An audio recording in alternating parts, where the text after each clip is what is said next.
Good afternoon everyone, I'm Mairead and today I will be presenting to you an outline of my final project and all the ideas, the concepts and the research that led me to my final project. After a decent amount of thought, I decided to explore the space of a metal bench overlooking a water. In order to develop my project, I explored a diverse range of media, such as drawing, photography, audio recording, painting, mixed media projects and video recording.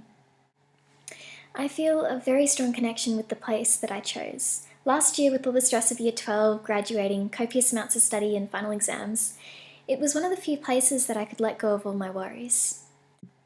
Having to photograph and draw the space in order to capture its essence, however, gave me significantly greater appreciation for the space. In this piece, I explored the most eye-catching part of the area, the beautiful cerulean of the water. I then took leaves and investigated their texture by drawing over them in various colours of monochromatic emerald and light blue. I also made note of the warmth of the area with use of symbolic colour. Afterwards, I visually expressed the various textures of the metal bench, cement and grass. I typically favour mimetic traditional portraiture. So treating the paint in a different way to become the subject matter itself was a very new concept for me. Of course, I wanted to express emotions of calmness and cleansing. Due to colour symbolism, I chose blue to dominate my colour palette. Inspired by our previous Colour and Context group project, I also chose to incorporate the complementary colour orange. Although this colour doesn't typically have connotations of serenity, I felt that when combined with blue, the beautiful harmony reflected the peace of the space. I was hesitant to experiment with this style, but I'm honestly really happy with the result.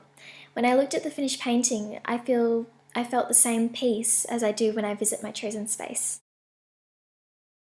I then completed another experimental painting, exploring the contrast between the isolation that you can feel sitting on the bench with the city, where there is abundant people. I used colour symbolism again to represent this. Being somewhat of an introvert, I typically feel very calm by myself, which is depicted by the use of the small corner of blue.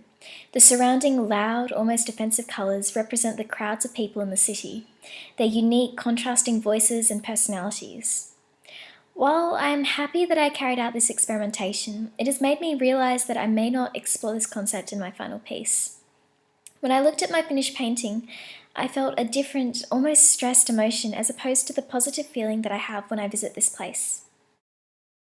When I first came to the conclusion that the bench would be my chosen place, I realised that I couldn't have an accurate portrayal of it without including one of my best friends, Alicia. We lived pretty close to each other and would often meet up there to have lunch and long conversations, whether they were serious and contemplative or utterly nonsensical. My idea was to complete an acrylic painting of Alicia, the background being words that we've exchanged on the bench, written over and over each other. I've completed a practice on a piece of paper.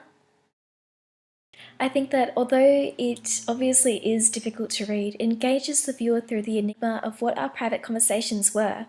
The act of repetitive writing also embeds the words subconsciously into my mind. I then took some reference photos of Alicia for my final painting. And here's a preliminary sketch that I did. During my research, I also came across numerous depictions of water bodies from past centuries. I love the idea that although we can feel separated from people of times past by social, political, technological, and personal contexts, we are united in our ability to recognize the tranquility and beauty of a lake, a stream, an ocean. As well as exploring non-mimetic, abstract painting, I would also like to explore the styles of artists of times past, putting my own personal twist on my composition. I've decided that I would like to depict what I believe an ancestor of mine would have looked like in the same area, before the bench was even there. I would like to give her a face and neck but a transparent body, delving into the idea that we can become unified with our environments. Here's a sketch of what I'd like the composition to be like. Finally, I also wanted to make a mixed media work which explores the identities of the people who typically inhabit this area, while also allowing them to remain completely anonymous. I was inspired by a French artist from the 1960s, Arman, who would collect people's rubbish to make honest portraits of them.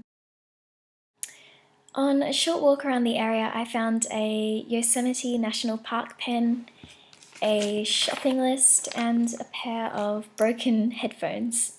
I was considering having a box where these items could be placed so that the viewer is able to pick up these objects, which encourages viewer interaction, and it also makes the piece much more personal.